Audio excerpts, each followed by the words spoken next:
So you were saying that you love being with your kids and that it's taught you a new side to motherhood. It's been such a fulfilling journey for you to go on. Can you speak a little bit to that and like just especially for the moms who are struggling and or finding themselves challenged? What does that feel like?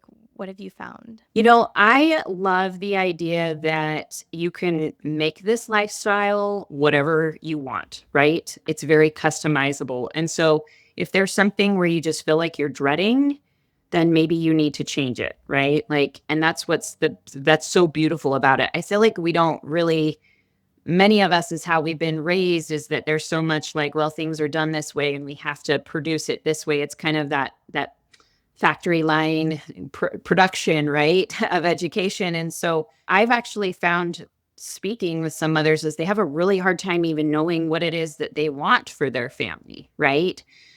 So for me, when I first started homeschooling, is I just spent a really long time evaluating what I wanted my family to look like, right? Knowing that I'm a big part of the home and raising these little souls and feeling again that responsibility is I was like, I need to think about this a little bit more than just going out with my friends and being like, oh my gosh, I can't believe my toddler did this today. Da, da, da, da, da. Like just kind of, I mean, there's a time where it's healthy to vent, but I also kind of found myself just getting wrapped up in a culture that I wasn't even speaking very kindly about my family. And I was like, this is what I've always wanted to do and my degree is in education and family life. And this is always what I wanted. And I think it speaks to women's natures, right? Like it's in our natures to want to nurture others. And so what is it that can help you fulfill that, right? And what's that vision? And I spent a long time just kind of pondering on that, meditating on it, kind of trying to decide what it is that I wanted to look for a family. And then I've created it, right? Like I've gone out and I've made it happen. Like I've done what I can to, of course, learn things along the way, but that's the only way that we can ever learn something is by trying it. And there's times where I'm like, oh, this Mhm. definitely did not work. This is not what I wanted in our family.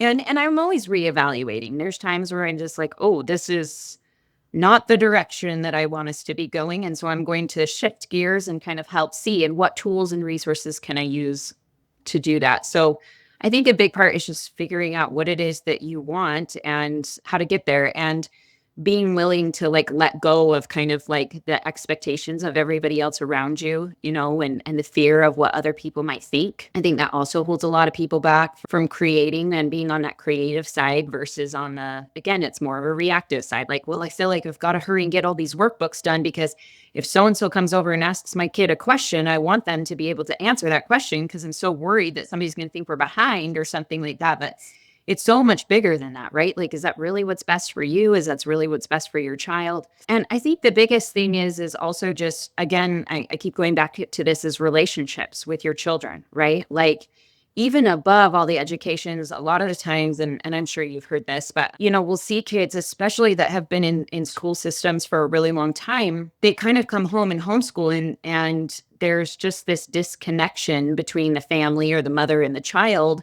And so if you're all of a sudden trying to put a teacher hat on, your kid's like, you're not my teacher. Like for Mhm. 9 years, it's been these other people and they don't like you kind of taking that role. And or you see kids come out of the system and they're just really, really like maybe depressed or kind of dark or have struggled or have been bullied or have really low self-esteem or things like that. And the best way is to not to come in and be like, well, here, I'm going to help you and help you as you're reading.